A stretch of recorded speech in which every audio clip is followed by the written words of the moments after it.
Bodybuilding has evolved from when I started in 1990 to now a great deal. Obviously the arrival of all the new divisions, which has come, in the last decade, has been a big change for the industry. But social media obviously was a massive change in the mid-2000s there when YouTube came out, and Facebook in 07. And so there's been all these technological sort of innovations that have sort of intruded into the subculture of bodybuilding. So, I started when it was, a really strange thing to be. I remember being really looked at strangely, and carrying around Tupperware back in the 90s, people would just think you were crazy. And now that I think it's great. The fitness industry is so big now. There's so many more people that are into their nutrition and their fitness, and obviously it's allowed the industry to grow in so many other ways. So, but it sure is different than it was. It used to just be so rare to meet a real bodybuilder.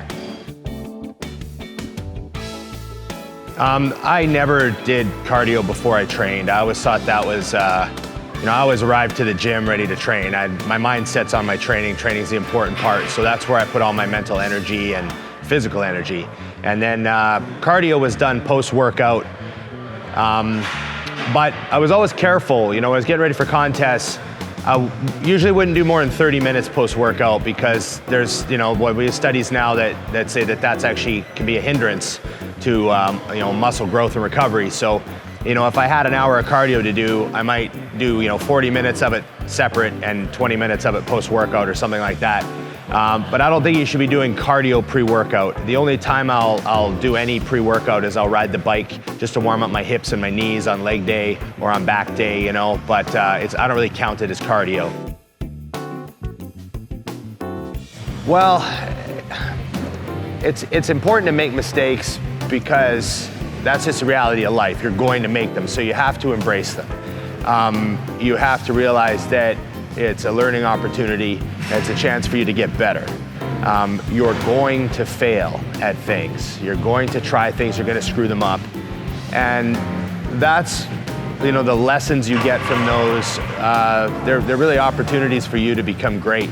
So, you have to, I know it's difficult to think that it's a positive thing to make a mistake, but when you look back on them, some of the mistakes I've made brought some of the greatest successes, or changed my mind on things, or changed my outlook on things, or whatever, and wound up, being impactful in a positive way. I would say the two supplements that would be must-have would be a good quality protein powder and creatine monohydrate. Those are two things that I would say every bodybuilder has to have in his regimen. They're just the ones that cover the most ground and make the biggest difference and contribute the most to the big picture. So I always had to have a protein powder and a good creatine. Those were the things that really made an impact on actually making gains. Whenever people ask me about whether I have any regrets about my career or whatever, I really don't ever think that way. I don't believe that, I sort of believe in the butterfly effect. You change one little thing, it could drastically change the outcome of everything else, could make it way worse, right? So I never think about regrets, but if I had to actually give a younger version of myself some advice, I would say not everything needs to be solved with blunt force trauma. Training extremely hard is very, very important for the vast majority of the time. But, I probably pushed it when I should have rested, which probably caused some of the injuries I had later. So, when you're a hammer, everything looks like a nail. Is the pump necessary for growth? Well, the pump definitely has benefits, and it definitely does contribute to muscle growth. It's not the sole feedback that you should be going by, but it is an important bit of information.